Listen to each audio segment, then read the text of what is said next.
It's not what she's bringing to the table. It's none of those other things. It is literally just the nurturing, caring, loving, respect, having the partner, the companion in life, Right. which is valuable. And a lot of guys is. might say that, oh, well, I can have that without getting married. Because you're not investing in that ultimate protection that you could give her, And- right? yeah. So, like, yeah, it's not a huge deal. It's not about a piece of paper. It's not about whatever.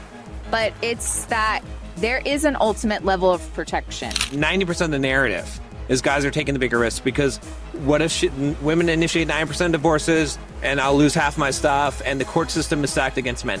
If she was a stay-at-home mom and she put her career on hold, right, which we kind of advocate for as well, that's a huge risk as well. So a woman getting a divorce in her 40s or 50s, it's a much bigger risk for her. Yeah. And I think one of the things, you know, that lady was saying on the TikTok too, was that a lot of women, maybe they married a guy, right? And they were bringing that Right. aspect of it, right? So they were respecting him. They were nurturing, bringing the love and the caring, the affection.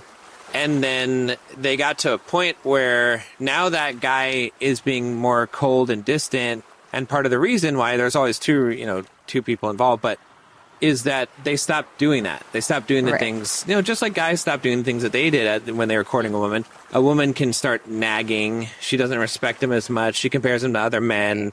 She The is not resentment right. sets in. Yeah, and it is usually because of the resentment. And so that's why it's like, I don't know if we did the episode yet. I guess we didn't, but I want to do an episode where either person can fix the relationship. It's like, it just takes one, right? That's what I want to call it. But essentially, if one person can overcome that resentment and break through and start being like they used to be in the relationship, even though the other person isn't being their Well, we kind of best self, talked about that with the do for 3 months, just focus Yeah. on what the other person needs. Right. Because, and I don't want this to turn into that yeah, topic. yeah. It is complicated Right. because that's why we talked about the 3 months, just focus on the other person's needs. And then based on that, you can make your decision because one person can turn it around, but one person can't turn it around and they shouldn't spend years of their life trying with someone who's not committed to trying. Right. But I think most people don't realize how much actual effort is required to actually really try, right? Yeah. Because you really have to get the speck out of your own eye, right? Before you look at the plank in someone else's eye. Like, you really have to. But that's why we're making this podcast. Right. Is so people can really understand. Because if you ask most men, they're saying, I'm doing everything I'm supposed to be doing. I'm doing everything right. If you ask Right. most women, they're like, I'm doing everything right. And that's not the case in most of the cases. But Nobody's doing anything right. yeah, nobody's doing But anything you right. can. But you must buy our program. Otherwise, you will always fail. No. But so coming back to the subject of, why should guys get married? Like, what is the benefit for them? Is that it is that it's not what she's bringing to the table. It's none of those other things. It is literally just the nurturing, caring, loving, respect, having the partner, the companion in life, Right. which is valuable. And a lot of It guys is. might say that, oh, well, I can have that without getting married. And that kind of goes back to there. I would refer you back to the first episode because we did discuss that to a lot of detail. But what I would say to that briefly is that, yes, you could. And yes, I do agree that the laws and the government being involved in your marriage is a crappy thing. Fine. But aside from that, right, marriage is a commitment that you make. And if you want the most feminine aspect of a woman to come out, you have to provide the most safety. The ultimate protection. Because I was going to say, yes, you could have it. Yeah. But I think eventually she would start to feel a little less safe Right. because you're not investing in that ultimate protection that you could give her, right? Yeah. So, like, it's not a huge deal. It's not about a piece of paper. It's not about whatever. But it's that there is an ultimate level of protection, right? And you can still get divorced. I'm not Right. saying that doesn't happen, but in life, the ultimate commitment is marriage. Right. And it is protection for her.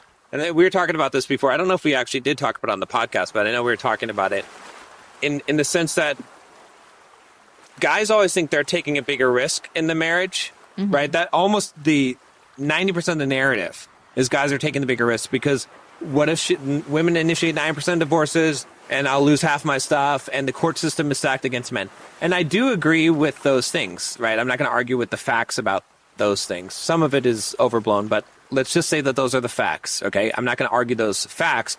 But even with that said, the reason why a woman's taking a bigger risk is because, look, if you're a guy, and I know plenty of them because I coach them, okay? And I was one of them, actually. So if you're a guy who gets divorced in your 40s or even your 50s, you could go out and you could date 20-year-old women if you wanted to, 30-year-old women. You can get another wife and a marriage and a family and be fine. And you're not really playing with a disadvantage, right? Yes, you lost half your stuff if that was the case or whatever. But as a woman, if you get married in your 20s or your 30s, you basically got one real shot at it. Because if you get divorced in your 40s or 50s, and I'm not saying that it's hopeless, but I'm just saying it's going to be much harder, especially if you've got kids in tow, right?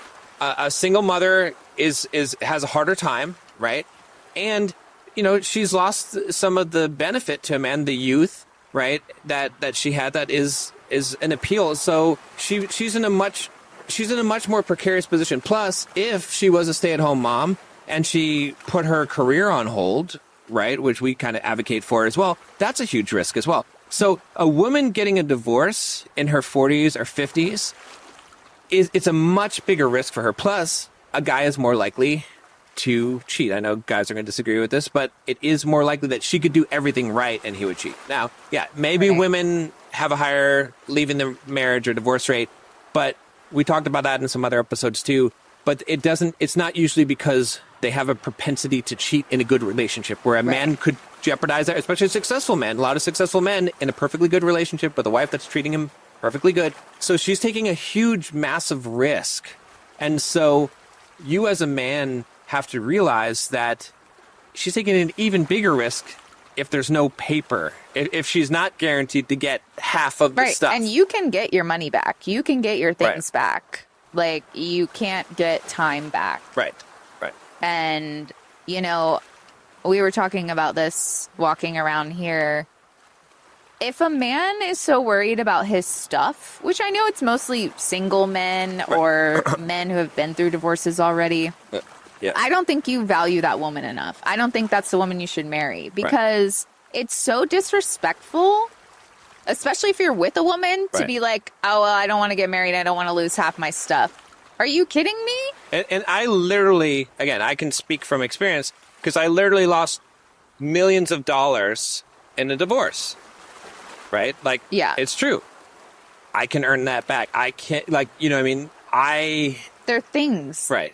I still got married without a prenuptial agreement because I'm still saying, look, if you're going to trust me enough to, like, use your best years on me, I'm going to give you enough of a commitment that I was like, this guy's on the hook. He's not going to, I'm not going anywhere, right? I want you to have that assurance. Fully invested. Because I want you fully invested in the relationship. I don't want you having a separate bank account. I don't want you having a plan B. I don't want you saving your femininity for, until you're absolutely sure.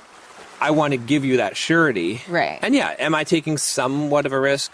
In my mind, no, because I know you and I wouldn't have done it unless I knew you and knew where we were going and that we're going to be together forever. But you could say that. So I'm not naive and I'm not trying to crap on men. I know that I'm going to be like the number one enemy to men because I'm saying that a woman is taking more risk in a marriage. How apocryphal of an idea. But if you really, really think about it, if you're really honest about it, right? And I'm not being fed this. She's not telling me to say this.